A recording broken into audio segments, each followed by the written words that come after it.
আজকের আমি একটা অন্যরকম রেসিপি তোমাদের সাথে শেয়ার করব। এটা পেঁপে দিয়ে বানানো, আর পেঁপে দিয়ে যে এত সুন্দর একটা রেসিপি বানানো যায় সেটা নিশ্চিত কারোর জানা ছিল না। আর তো রেসিপিটা কিন্তু ভীষণ চমৎকার। তো আমি এখানে হাফ বাটি নারকোল আমি একবার একটু মিক্সিতে একটু চালিয়ে নিয়েছি। তো তারপরে আমি নারকোলটা যখন একটু আধা পেস্ট হয়ে গেছে তখন আমি এর মধ্যে দিয়ে দিয়েছি 2 টেবিল চামচের মতো পোস্তটা দিয়ে আবারও একবার গ্রাইন্ড করে নিয়েছি। আর এই যে পেস্টটা এটা কিন্তু একটু ঝুরঝুরে টাইপের হবে, মানে তোমরা কিন্তু কোনো জল দেবে না, ঠিক আছে? তো ওই পেস্টটাকে একটা সাইডে সরিয়ে রাখলাম। এবার কড়াইয়ের মধ্যে দিয়ে দিলাম পরিমাণ মতো সরিষার তেলের মধ্যে দিয়ে দিলাম একটু গোটা জিরা ফোড়ন, যদি 5 ফোড়ন চাই 5 ফোড়ন দিতে পারো। দিয়ে দিলাম 3-4টে কাঁচা লঙ্কা মাঝখান থেকে কেটে নিয়েছিলাম, সেটা দিয়ে দিলাম। ফোড়ন আর কাঁচা লঙ্কাটা একটু নাড়াচাড়া করে এর মধ্যে দিয়ে দিলাম হাফ টেবিল চামচের মতো আদা বাটা।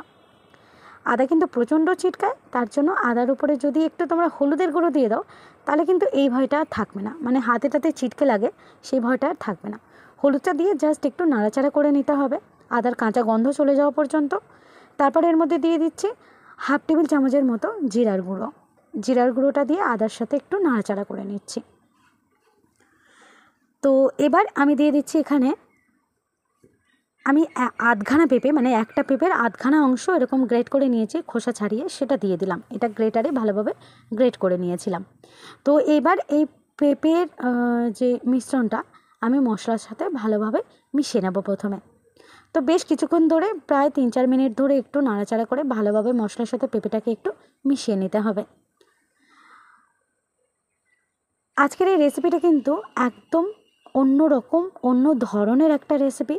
আর এটা বানানো কিন্তু অত্যন্ত সহজ, আর খেতে কিন্তু ভীষণ মজার হয়। যারা পেঁপে খায় না তারা কিন্তু ধরতেই পারবে না যে এটা পেঁপে দিয়ে বানানো, ঠিক আছে? এবার আমি এখানে দিয়ে দিলাম পরিমাণ মতো লবণ। তো এবার লবণটাকে কিন্তু এই পেঁপের সাথে ভালোভাবে মিশিয়ে নিতে হবে। লবণটা মেশানো হয়ে গেছে, দিয়ে দিচ্ছি হাফ টেবিল চামচের মতো ধনিয়া গুঁড়ো। তো জিরা গুঁড়োটা আমি প্রথমের দিকে দিয়েছিলাম, সেই জন্য ধনিয়া গুঁড়োটা এই পর্যায়ে মিশিয়ে দিতে হবে। তো হাফ টেবিল চামচ বা তার চেয়ে একটু কম ধনিয়া গুঁড়ো আমি এখানে ইউজ করেছি। তো ধনিয়া গুঁড়োটা ভালোভাবে মিশিয়ে নিয়েছি। এবার আমি গ্যাসটাকে একদম লোতে করে দেব, তারপর ঢাকা দিয়ে এটাকে প্রায় 2 মিনিট মতো হতে দেব। তো মিনিট 2 পরে ঢাকাটা খুলে নিয়েছি। এতে কি হবে, এই পেঁপেতে তো মানে এই রেসিপিটায় তো কোনো জল দেওয়া যাবে না। তো এই যে ঢাকা দেব, এই বাষ্পতেই কিন্তু পেঁপেটা একদম রান্না হয়ে যাবে। আর আমি তো এমনিতেই পেঁপেটা গ্রেট করে নিয়েছি। তো এইভাবে ঢাকা দিয়ে আমি 2 থেকে 3 মিনিট রান্না করে নিয়েছি। পেঁপেটা যখন প্রায় হয়ে এসেছে এর মধ্যে দিয়ে দিচ্ছি আমি হাফ টেবিল চামচের মতো চিনি। আর এই নিরামিষ রান্নাগুলো দেখবে একটু মিষ্টি মিষ্টি হলে কিন্তু খেতে কিন্তু খুব ভালো লাগে। তো হাফ টেবিল চামচ চিনিটা দিয়ে চিনিটাকে আবারও একটু পেঁপের সাথে ভালোভাবে নাড়াচাড়া করে নিতে হবে। চিনি থেকেও দেখবে তোমরা একটুখানি রস বেরোবে। তো চিনিটা মেশানো হয়ে গেছে। এবার আমি পোস্ত আর নারকোলের যে পেস্টটা রেডি করেছিলাম, ঝুরঝুরে পেস্ট, সেটা কিন্তু দিয়ে দিলাম। দিয়ে এবার পেঁপের সাথে ভালোভাবে নাড়াচাড়া করে নেব। বেশ আরও 1 থেকে 1.5 মিনিট কিন্তু এইভাবে মিশিয়ে নিতে হবে। 1-1.5 মিনিট হয়ে গেছে, ঠিক আছে? রান্নাটা কিন্তু প্রায় হয়ে এসেছে। এবার আমি সবশেষে কী করব, এখানে দেখো বেশ আমি কয়েকটা এখানে মুগ ডালের বড়ি আমি ভেজে রেখেছিলাম। তো সেই মুগ ডালের বড়িটা হাত দিয়ে একটু গুঁড়ো করে নিয়েছি, তারপরে এই ডালের বড়িটা পেঁপের সাথে মিশিয়ে দিচ্ছি।